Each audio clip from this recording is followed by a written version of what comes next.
El arquitecto Francisco Elías Carrillo nació el 7 de diciembre de 1981 en la población de Tepexpan, en el Estado de México.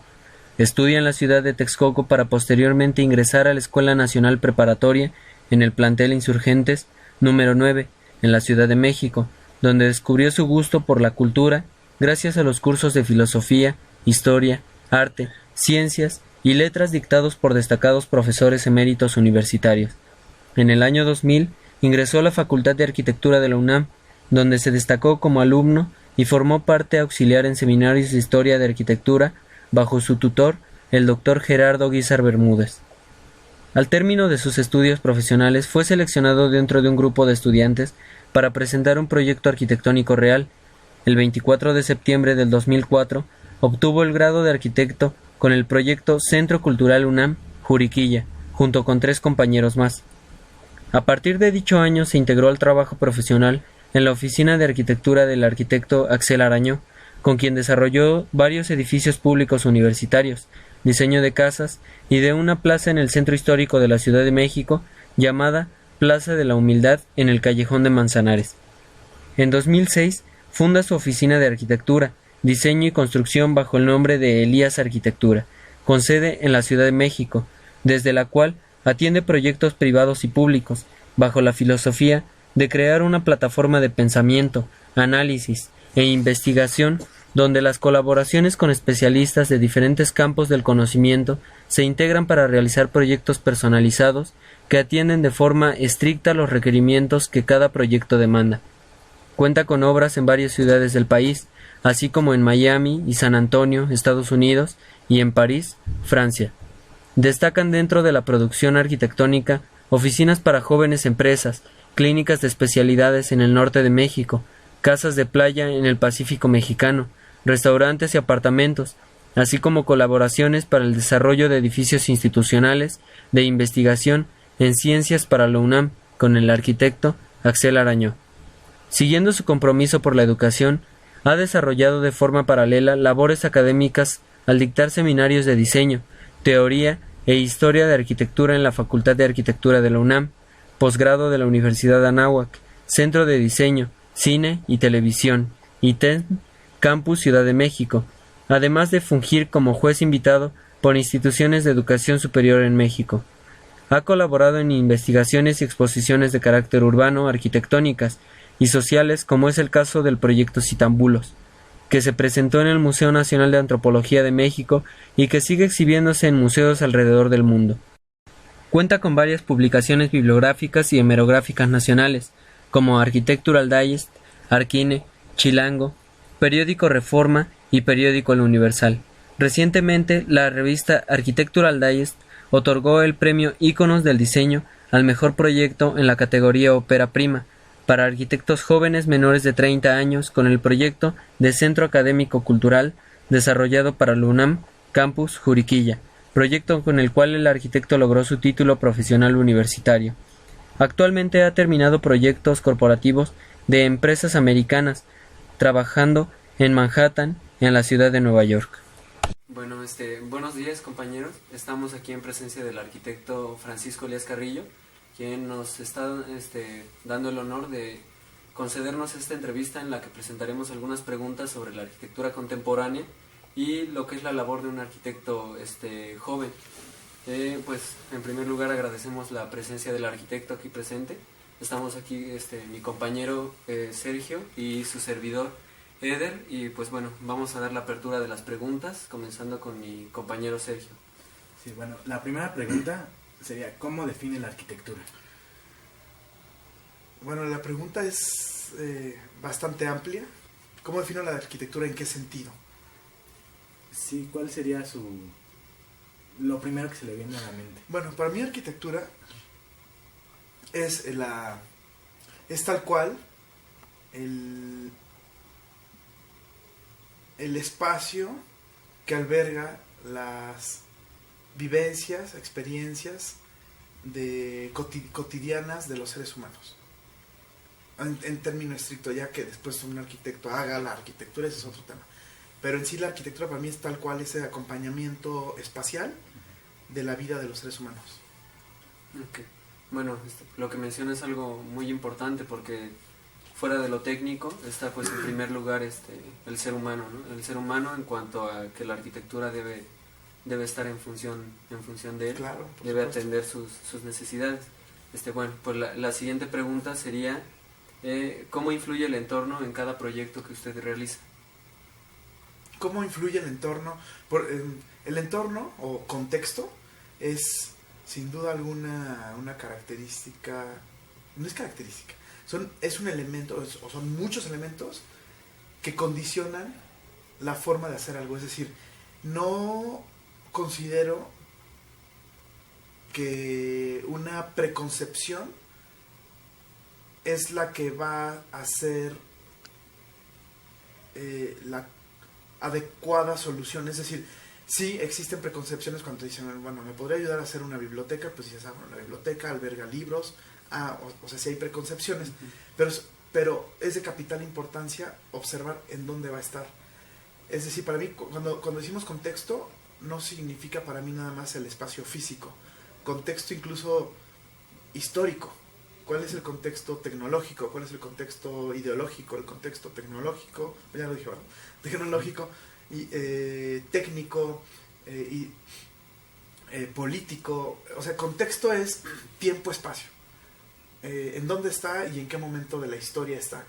O sea, entonces cuando dices, bueno, entonces, ¿en qué momento de la historia estoy yo? Vengo de esto y creo que vamos para allá. Okay. Entonces, ¿qué tan importante es? Pues es de capital importancia, es fundamental. Sería un gran pecado no hacer caso del contexto o del entorno,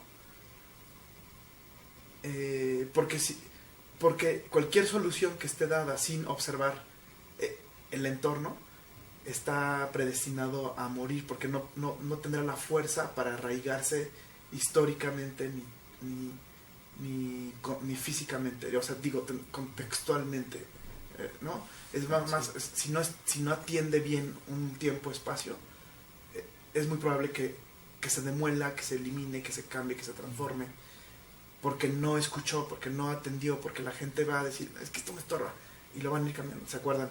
Los típicos parquecitos de centro de colonia, ¿no? Que llega el urbanista o el arquitecto a diseñar, y entonces, o sea, como lo ve en planta, pues dice, vamos a hacer unos cuadritos. Entonces, la persona que vive en la esquina quiere ir a la otra esquina como siempre iba en la esquina con su comadre, pero ahora hay que darle la vuelta al césped para llegar, para darle otra vez la vuelta al césped para ir así como por los catetos del triángulo en lugar de ir por la hipotenusa. Y con el paso del tiempo dice, ay no, qué flojera, yo me voy a ir por el césped, y se va derechito. Entonces después, ¿cuántas veces vemos el caminito de la gente que es como la versión orgánica, sí, natural? Pero el logo del diseño no atendió eso, no entendió el movimiento de la gente, sí, normal, convencional, lógicamente. Sí. Y entonces diseñan más bien como desde una oficina, una forma que con el paso del tiempo la gente no va a respetar porque no atiende sus usos y sus costumbres. Entonces,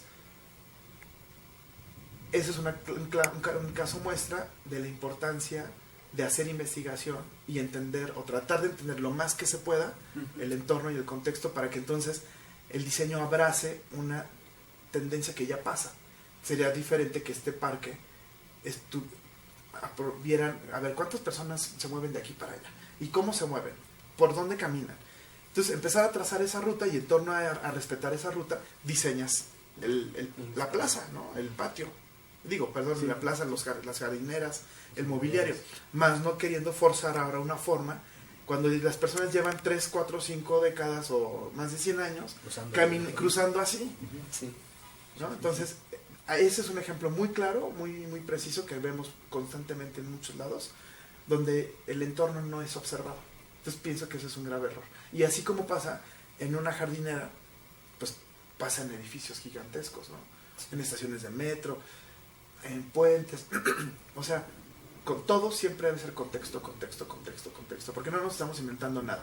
Tenemos que observar cómo las sociedades van haciendo sus propias cosas, cómo la propia cultura lo va marcando, cómo se va construyendo la cultura, ¿no? Entonces, fundamental. Sí, digamos, es el caso típico en el que no se observa el comportamiento del usuario para Exacto. responderle de manera correcta. Y es sencillo, o sea, es así, a ver, de lunes a domingo, vamos a ver, de un lunes a domingo, a ver, a tal hora qué pasa, a tal hora qué pasa en domingo, qué pasa, ¿van a la iglesia o no van a la iglesia? ¿O van al mercado? Es observar, es entender, es querer escuchar, ¿no? Es ser sensible, pero sobre todo también ser humilde, es decir, a ver, yo no lo sé, pero mejor observo. Ese creo que de pronto también es otro problema, ¿no? De querer pensar que la academia te da todas las herramientas para diseñar todo, pero no, o sea, la academia te da metodologías de pensamiento, cómo estructurar el pensamiento para llegar a obtener ciertos datos y esos datos convertirlos en algo, ¿no? Estructurar. Pero la observación, o sea, como un buen arquitecto tiene que de verdad sentarse y observar. Punto, no hay otra. Y digamos, alguno de esos aspectos del entorno, desde su punto de vista, tiene, digamos, algún valor principal o en una escala de jerarquía, digamos, No. tomaría primero alguno que otro. No, pues es que son todos, es decir, no podríamos decir, nada más vamos a ver la movilidad de los usuarios. Bueno, esa es una. Pero también vamos a ver, o sea, pero estas personas, ¿qué piensan? Luego, ¿por qué piensan eso?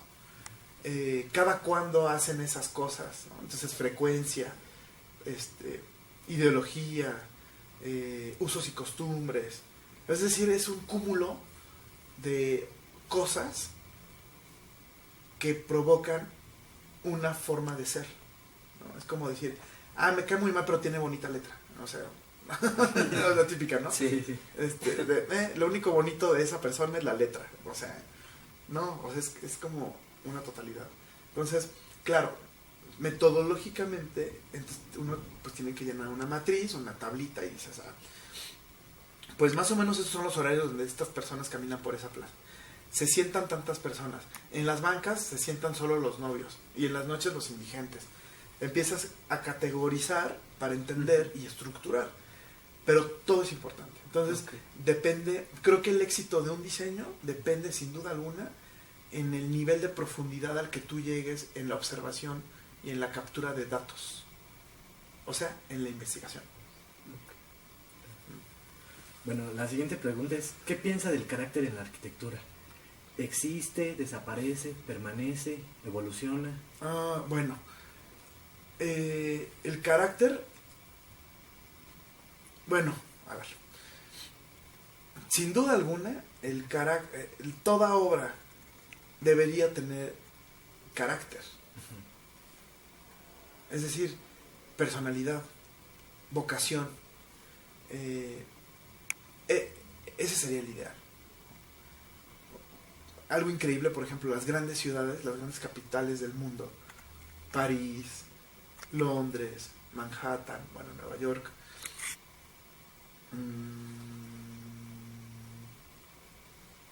Ahorita me vino a la mente la Ciudad de México, pero tengo también mis lecturas. Rotterdam.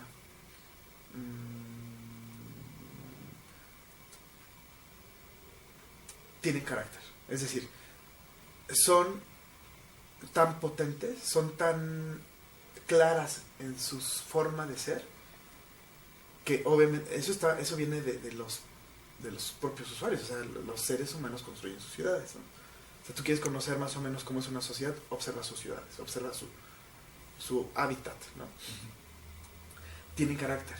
Muchas otras ciudades no tienen tanto carácter o no tienen carácter. Pero cuando me preguntas, ¿la arquitectura tiene carácter, no tiene carácter, se conserva, se transforma, existe, no existe, ¿verdad? Yo pienso que no hay nada más bonito que los lugares con carácter, donde tú sabes que es contundente algo. Carácter pensamos que es la personalidad. Entonces, qué padre saber que estás con una persona que es muy divertida, ¿no? Entonces sabes que es divertida. Una persona que es muy inteligente, entonces es inteligente. Una persona que es, híjole, es súper inteligente, es muy sangrón, pero es un tipazo. Pero es honesto, pero es súper honesto, es súper leal, eso es carácter. Entonces, para mí, toda cosa, todo elemento debe tener carácter. Incluso hasta esta persona es seria, sí, pero es claro. Creo que el gran problema es que cuando, por ejemplo, ahora tejiendo, por ejemplo, el tema del entorno, el entorno es un caso de muchos otros más, no se profundiza, o sea, no se dedica tiempo a la investigación. ¿Cómo puedes responder cuando ni siquiera tienes los datos para poder definir si hago así o así las cosas? Vamos a regresar a la plaza. Si yo no me puse a observar cómo se mueven las personas por esa plaza, ¿cómo puedo diseñar el mobiliario y la arquitectura del paisaje de esa plaza si nunca me tomé el tiempo, la humildad o la preocupación o el interés o ni me enteré que debía enterarme, ¿no?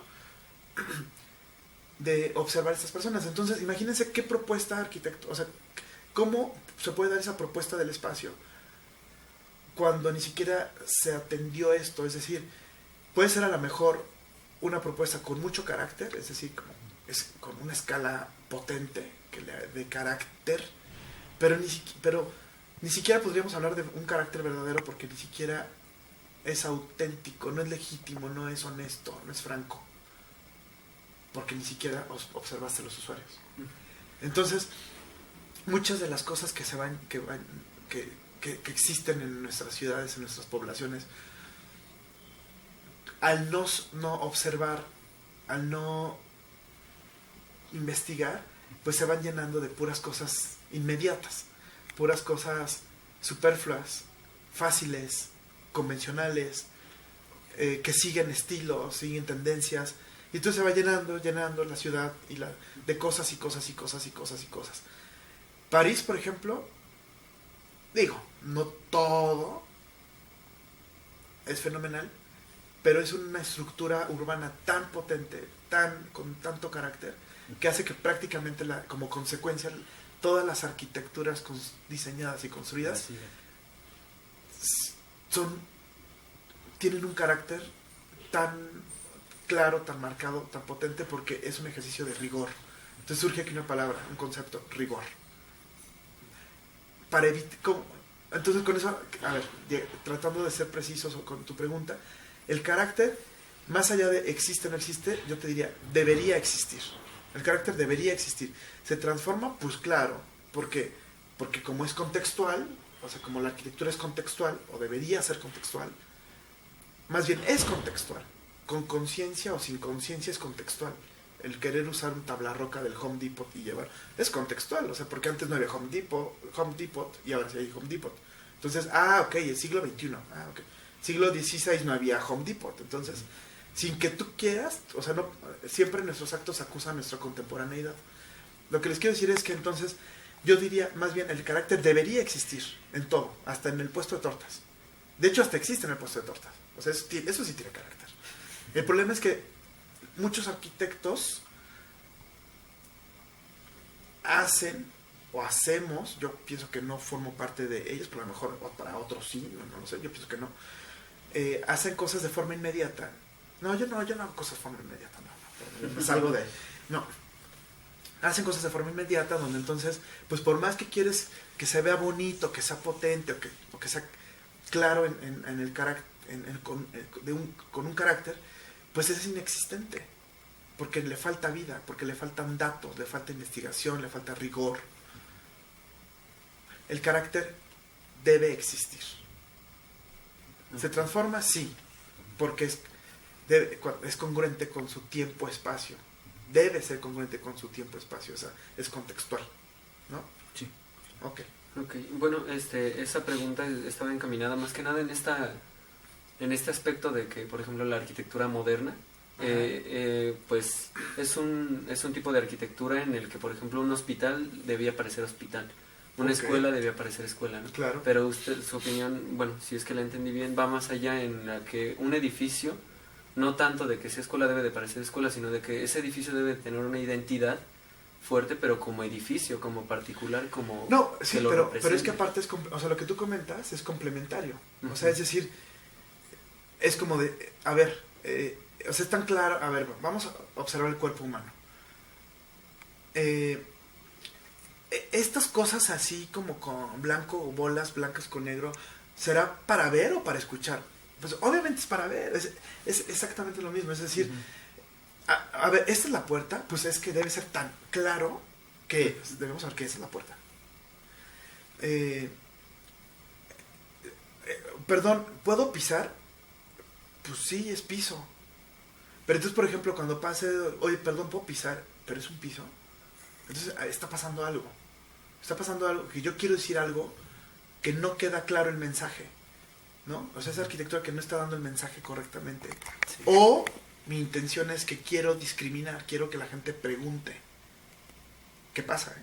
O sea, hay arquitectura que no invita, hay arquitectura que te aleja, te hace no fluir, pero son arquitecturas pensadas, es decir, cuando son la cámara del rey, ¿no? En el palacio, perdón, puedo pasar.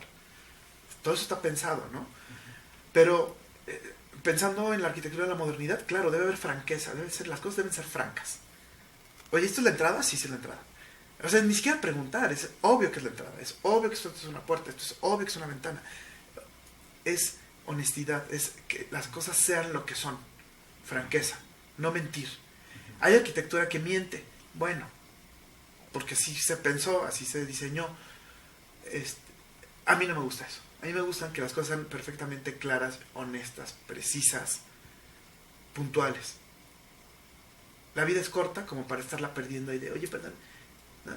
¿Cuál es la entrada del edificio? O sea, perdón, ¿esto es un camión? O sea, perdón, aquí, ¿esto es un tren?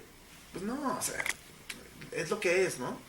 Sí. Entonces sí, carácter es todo esto contextual, objetual, o sea, el objeto arquitectónico, pero también es el uso, pero también es que sea un concreto que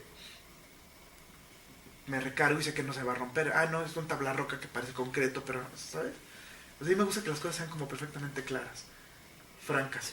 Y entonces, bueno, todo eso, pues, es carácter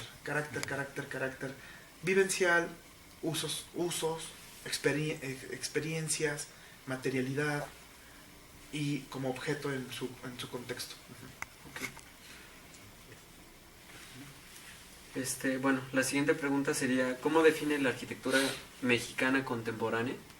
¿Y qué piensa de ella, si es que la hay? Pues sí, hay arquitectura mexicana contemporánea, pues porque se hace, porque la hacemos. Sí hay. ¿Qué pienso? Yo pienso que hay muy buenos ejemplos, de verdad. O sea, hemos tenido... Bueno, cuando hablamos contemporánea, ¿te refieres contemporánea, es decir, 2000, sábado, noviembre, 2015? Digamos, la pregunta está un poco más encaminada a que en otros países, por ejemplo, se está haciendo una arquitectura, digamos, más compleja, más fuera de lugar, más que está sobresaliendo de lo que se venía haciendo. Entonces, en ese aspecto está dirigida la pregunta en que si aquí en México existe esa arquitectura, ¿cómo se define y qué piensa de lo que se esté haciendo? Aparece pues en internet, en los libros, me entero que hay un nuevo edificio, pues trato de visitarlo, no sé qué. Me parece que hay como... no me parece. Hay líneas perfectamente definidas, ¿no? Personas que están preocupadas, que estamos preocupadas por generar cosas auténticas. Hay unas líneas de diseño y de ejecución de arquitectura que están preocupadas por posicionarse en un mercado, en un sistema, y que hacen cosas para ser conocidos, en donde no necesariamente, o sí, bueno, pero no necesariamente se atiende particularmente una experiencia vivencial, usuario, etcétera, como lo que hablábamos de estas personas que cruzan de una esquina a una esquina en una plaza, como que eso son imposiciones. Y hay arquitectura que verdaderamente es un caos, un desastre. ¿Qué pienso? Pienso que ahorita estamos en un momento, o sea, ¿qué pienso de la arquitectura? Pienso que estamos en un momento clave donde ya se dio una suficiente distancia de los grandes ejemplos de la arquitectura de la modernidad mexicana. O sea, estoy hablando de la arquitectura de los años 30 tardíos, 40, 50, 60, donde al tener un poco más de distancia empezamos a observar con mayor claridad cuáles fueron ejercicios interesantes, cuáles han sido o son aportaciones. Caso preciso, Matías Geritz, con la exhibición de Museo del Eco que viene esta exposición del Museo Reina Sofía de Madrid, y que se revisa de una forma mucho más aguda cuál fue su trabajo, cuál fue su visión, y se queda ahí, hasta ahorita se queda ahí la investigación. Pero existen jóvenes como ustedes, por ejemplo, que tendrán ciertas inquietudes donde van a empezar a tejer cosas. Va a decir, mira, Matías Geritz, contra mi vida, ¿no? Como yo crecí, como yo nací, en mi pueblo, en mi colonia, ¿no? Se van a empezar a tejer cosas. Pero, ¿qué pienso? Pienso que debemos ser, como jóvenes arquitectos, todavía me pongo en la línea de los jóvenes, pues sí, ser muy conscientes de lo que se ha producido, es decir, grandes ejemplos de materialidad, de texturas, de escalas, tanto de un México prehispánico, todo Mesoamérica, lo que ahora es el país México, como de la arquitectura del virreinato, como de la arquitectura del siglo XIX, que también hay una arquitectura fenomenal, como la de las tendencias que se dieron en el siglo XX. Lo que quiero decir es que más allá de querer competir o querer ser igual a los holandeses o a los japoneses o a los americanos o los estadounidenses, perdón, lo que creo que debe ser un compromiso es tejer presente, futuro, proyecciones, pasado, técnicas, temas locales, sin perder un tema global, internacional. Pienso que está pasando eso. O sea, cuando me dices, me pregunta, ¿qué piensas de la arquitectura contemporánea? Pienso que de entrada hay como unas 3 líneas marcadas, pero que justamente los jóvenes son los que están haciendo ahorita estos compilados, estas conexiones de cosas que creo que van a ser mucho más ricas. O sea, creo que ojalá se dejen las ideas de importación, donde se trata de tomar y copiar y pegar, en el que entonces el contexto es el que manda. El contexto es el que te vuelve legítimo si usas un sistema constructivo o no. Descubres que el sistema constructivo es el adobe, porque es lo más congruente. Y no es que seamos hippies y que no es un tema de hippie. Es un tema de congruencia, de franqueza, de carácter, de honestidad, ¿no? De valores.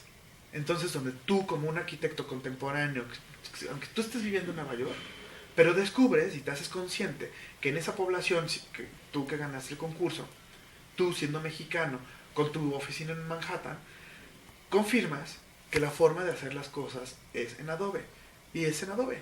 Porque quieres hacer contexto. Quieres tejerte con el contexto. Creo que vamos para allá, un poquito. O bueno, me gusta pensar que vamos para allá.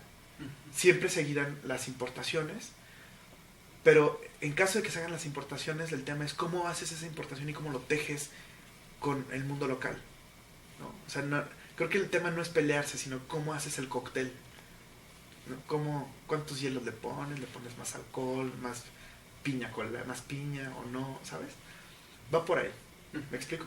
Sí, claro, por supuesto. Bueno, la siguiente pregunta, hablando de la arquitectura mexicana, ¿usted qué problemas ha enfrentado en la aceptación de su trabajo?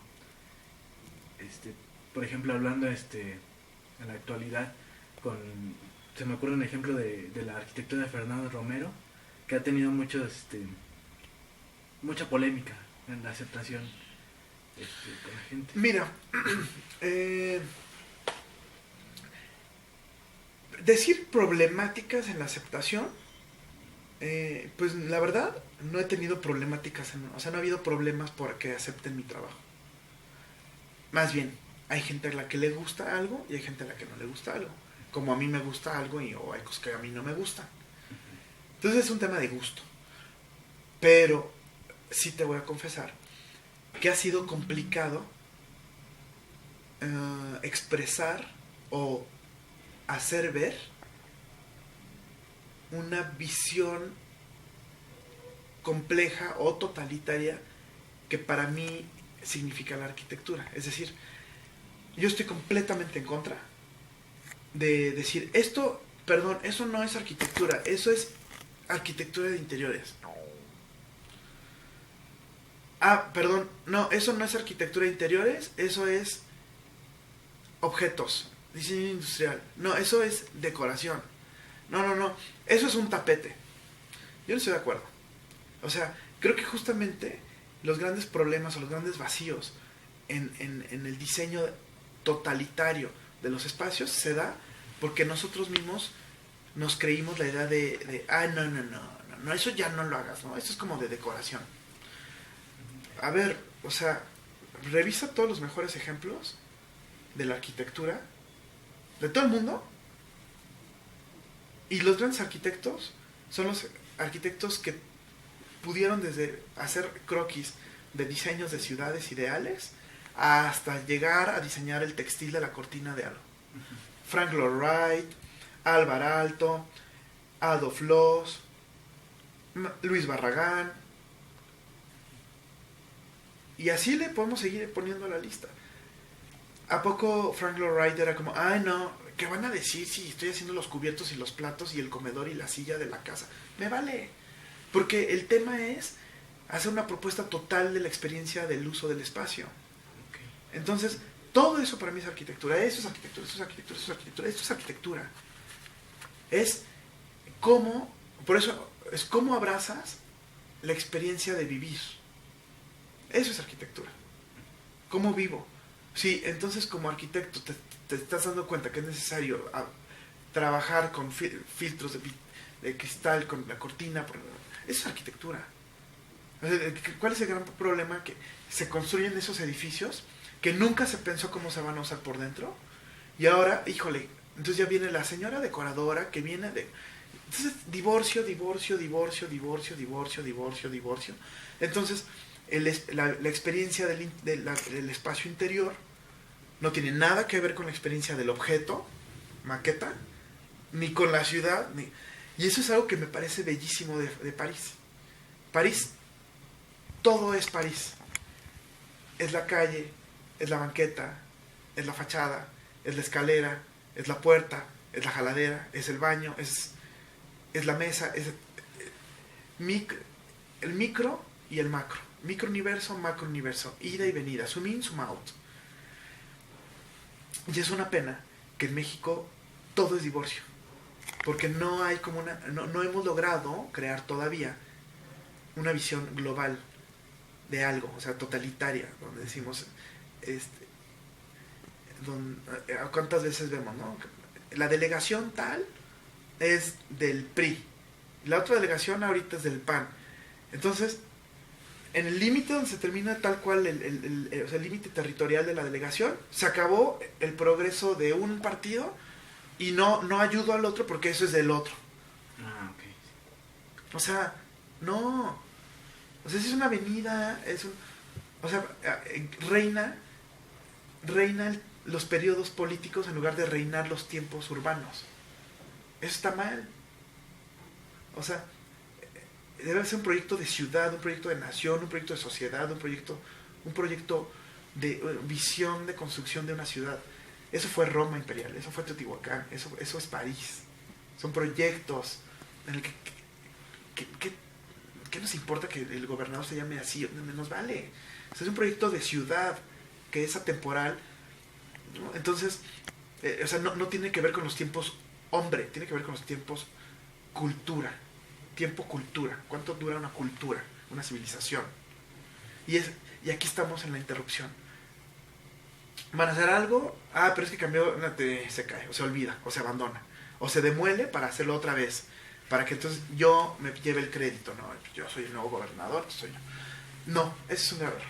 Entonces, ¿por qué hablábamos de esto? ¿Cuál era la pregunta? Que si había tenido problemas con sus propuestas. Entonces, claro, como yo veo así las cosas, pues hago así las cosas. Entonces, imagínate, de pronto un cliente me dice, oye Francisco, ¿me puedes ayudar a generar a hacer una ampliación de mi casa, que es un proyecto pues, muy chiquito, muy sencillo, o sea, no son como estas grandes obras? ¿Me puedes ayudar a hacer una ampliación en mi casa? Y yo, sí, ¿por qué necesitas ampliar? ¿Qué quieres ponerle más a la casa? Quiero generar un salón de fumadores, un fumoir, un smoking room. Ah, ok. Y yo, oye, ¿y por qué? Ah, pues fíjate que a mi esposo le gusta fumar, fíjate que realmente solamente cuando, después de la cena, él fuma un puro, y es el momento único en el que platicamos verdaderamente. O sea, es el momento de encuentro del matrimonio. Y no había un espacio real como que albergar esa actividad, ¿no? El programa arquitectónico de la casa originalmente no incorporaba esa función. Y había que hacerle algo. Entonces, ¿cómo incorporar? O sea, ¿de qué manera? Como una caja tecnológica de acero pegada a una casa Texas Hill, ¿no? O cómo le hacían, ¿no? Entonces, bueno, fue ya la propuesta, pienso que quedó muy bien, pero cuando se acercan a mí para solucionar un tema espacial, pero que no es meramente, no solamente el espacio, sino es la experiencia de usar el espacio, entonces me obliga que, ok, ya está aquí la caja, ¿no? Ya está la caja aquí, el espacio, la caja de zapatos. Oye, ¿y cómo lo uso? Ah, bueno, es que ¿cómo fuman? De pie, acostados, parados, no, sentados. Ah, ok. Y entonces empezar a pensar a qué distancia él debe tener de ella. Ah, entonces, ¿qué silla debo poner? Ah, ¿a esta altura o más abajo de la mesa? No, creo que debe ser más bajo. Oye, ¿y en ocasiones comen? No, nunca comemos en el fumar. Entonces empezar a entender la vida de estas personas, para entonces hacer que, por ejemplo, el mobiliario represente de la mejor manera, ni siquiera represente, que acompañe de la mejor manera la vida que ellos ya hacen. Entonces eso te lleva a irte a comprar muebles. Y después me dice, oye, ¿qué le pongo arriba a la mesa como para que no se vea así nada más como pues, feo? Ah, pues esto. Entonces ahora el florerito. No, oye, y ahora la cortina. Y ahora no. Entonces terminé haciendo todo. Todo. Hasta buscando el cenicerito. Eso para mí es arquitectura. ¿Por qué? Porque son los accesorios que ayudan a que la experiencia del uso del espacio sea fenomenal. Entonces, es arquitectura. Creo que el tema es que no veamos de forma dividida como se ve dividida la ciudad. Es un principio, o sea, no hay principio y fin, es la experiencia total. No es de, es que esta es la delegación tal, está increíble los pavimentos, pero ya pasé la otra delegación y ya es un desastre. No, todo. De principio a fin. Yo lo veo así. Entonces, eso por ejemplo, sí ha sido una cosa en la que me dice, pero ¿tú qué haces, O sea, ¿eres diseñador industrial o eres arquitecto? ¿O eres decorador? Yo le digo, no, soy arquitecto. Pero me gusta pensar que soy un arquitecto más a la manera como los tratadistas del Renacimiento describían que era la forma correcta de hacer la arquitectura, atendiendo un mundo complejo, sabiendo de medicina, de astronomía, de geografía, de técnicas, de instrumentos de guerra, bla, bla. Digo, yo no sé instrumentos de guerra ni astronomía, no, pero me explico, sí, a claro. Un universo complejo, lo más complejo posible es lo mejor. Regreso a la primera pregunta, investigación. Entre más contexto, más investigación haya, más herramientas te da para llegar a que cuando tú te vayas no digan, ya se fue el arquitecto, tíralo, píntalo, echa a la basura esos muebles. No, porque los acompañaste, De tal manera que hasta me pregunta esta mujer, oye Francisco, voy a un evento de unos clientes de mi esposo, super nice, no sé qué, ¿cómo me deberé vestir? Y yo, ¿por qué me pregunta eso? Porque confía tanto en que la conocí tanto y tan bien, que sabe que le voy a dar unas buenas recomendaciones de cómo verse. Y hasta eso he llegado, imagínense. Lo cual me da mucho gusto. Y también me conflictó porque digo, bueno, que verán de mí, sí, ¿no? Pero eso es muy bonito, donde te das cuenta que has logrado ser una persona de confianza plena, confianza total, ¿no? Todo eso para mí es arquitectura, incluso hasta esas llamadas. Es la consecuencia de la arquitectura, ¿no?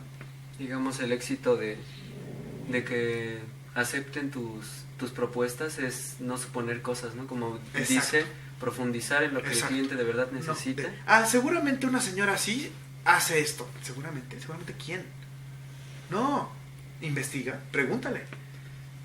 Cero suposición. Error. Y si vamos a suponer, vamos a ver la suposición de un autor. A ver, por eso está esta biblioteca. A ver, según quién dice que, bueno, el investigador tal, tiene una tesis con una investigación donde usa un caso de estudio. A ver, vamos a ver sus datos. Esos son sus datos, sus estadísticas, o sea, datos duros.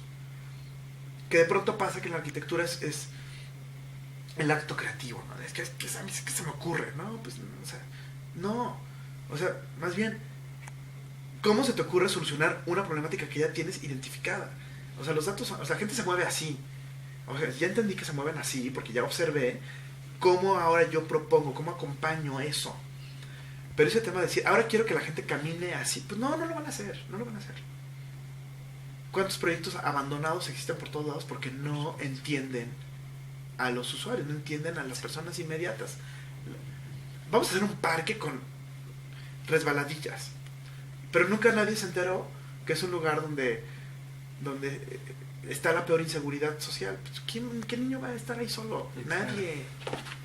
Es eso, ¿no? Entender. Sí. El éxito sí está en escuchar, en observar. Cuando digo escuchar, es escuchar con los ojos, escuchar con el tacto. En todos los sentidos. Todos los sentidos. ¿A qué huele? Mira, ese perfume. Mira. Ve cómo está así o así. ¿Cómo come? ¿Cómo observa? Es observar. Es un trabajo psicológico. Es un trabajo de investigación. Es un trabajo de espionaje. Sí. ¿No? Sí, claro. Pero no de juzgar, ¿no? No. Es lo que es. Más, menos, es lo que es.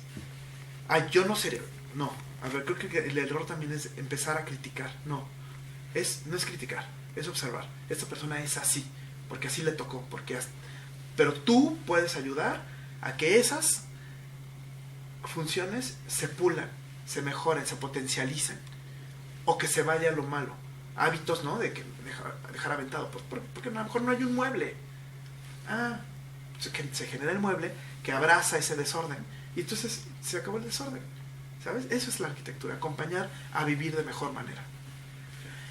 Entonces, de pronto el gremio a lo mejor no entiende la totalidad, porque mis fuentes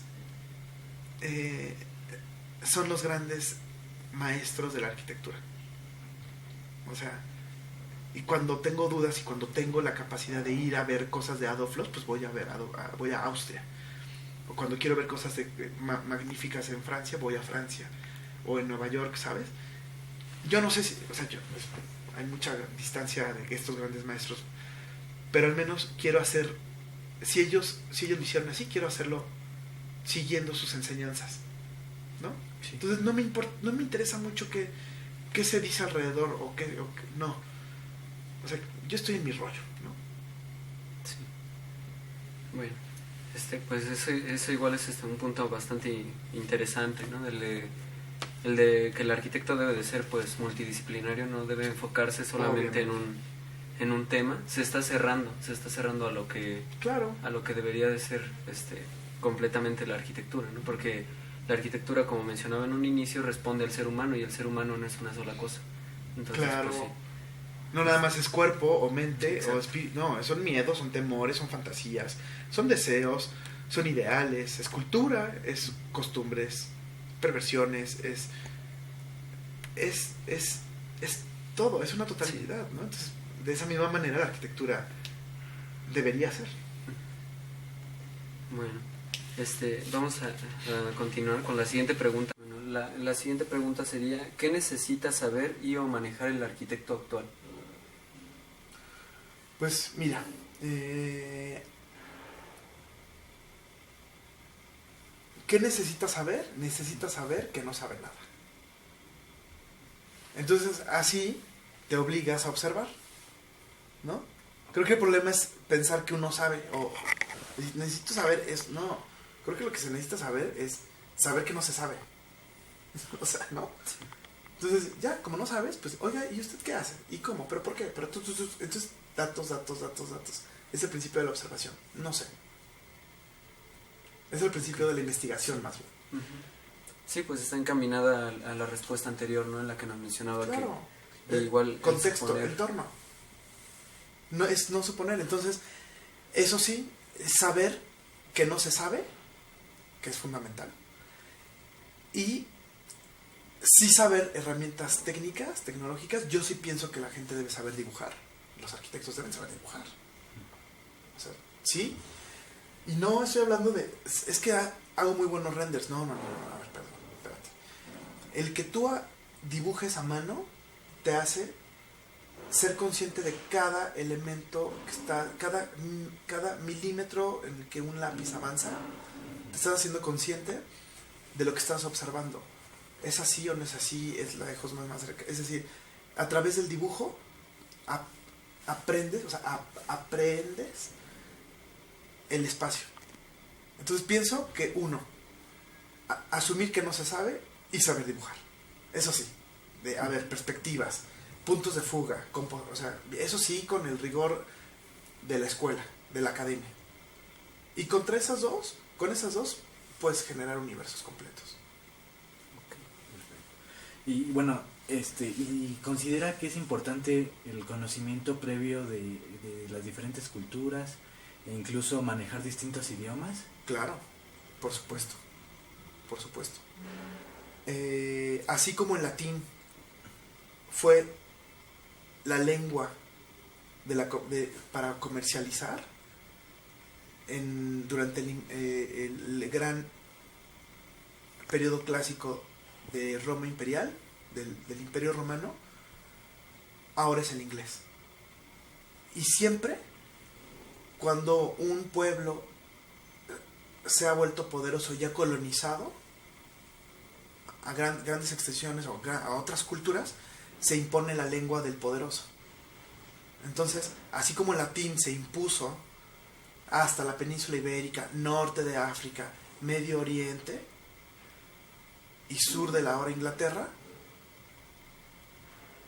ahora es el inglés. Entonces, es saber en qué momento de la historia me tocó vivir. Nos tocó vivir en un momento de la historia donde los Estados Unidos han gobernado o gobiernan. Bueno, si quieres jugar el juego, tienes que saber la lengua del poderoso. Inglés. Sí o sí.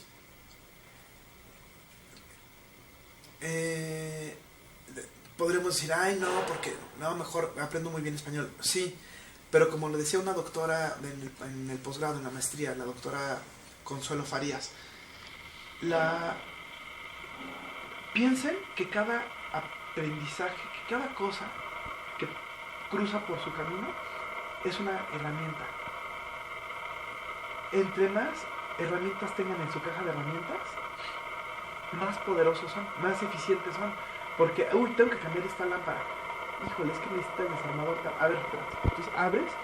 Mira, tengo ese desarmador y y uno de esos te funciona. Pero si tienes vacía tu caja de herramientas, pues ahí tú con las uñas, ¿sabes? A la primitiva, al animal. No, entonces hay que hacernos de herramientas. El inglés es una herramienta. La lectura, la literatura es una herramienta. Ir a ver la danza son herramientas. Música es herramienta. Ropa son herramientas. comida, comer bien, herramientas, que cultiven el espíritu, que cultiven el arte, que cultiven el agua, que cultiven el ser humano, que cultiven el cuerpo. Herramientas. Todo son herramientas si sabemos utilizarlas en el momento correcto. Entonces, nunca nada solo. Todo es herramienta. Entonces, como sabemos que no sabemos, entonces todo puede ser herramientas, ¿no? Cuando vamos a buscar algo que a lo mejor rechazaste. Por eso yo digo, no se hagan enemigos, hagan amigos de todos. Nunca sabes cuándo te dicen, oye, ¿será que tú me puedes ayudar?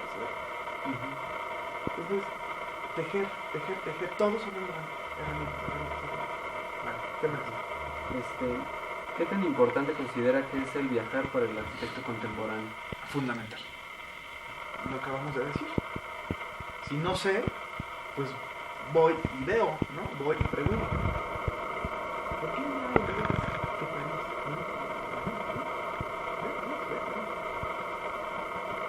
Vayan, vean, caminen, sientan, toquen, prueben. Fundamental. Si estamos diseñando espacio, pues hay que conocer espacios. Y conocer espacios significa cambiarte de espacios. Ya no estoy en este espacio, ahora voy a este espacio, ahora voy a este espacio. Me voy en una cápsula espacial, un avión, y llego a otro espacio.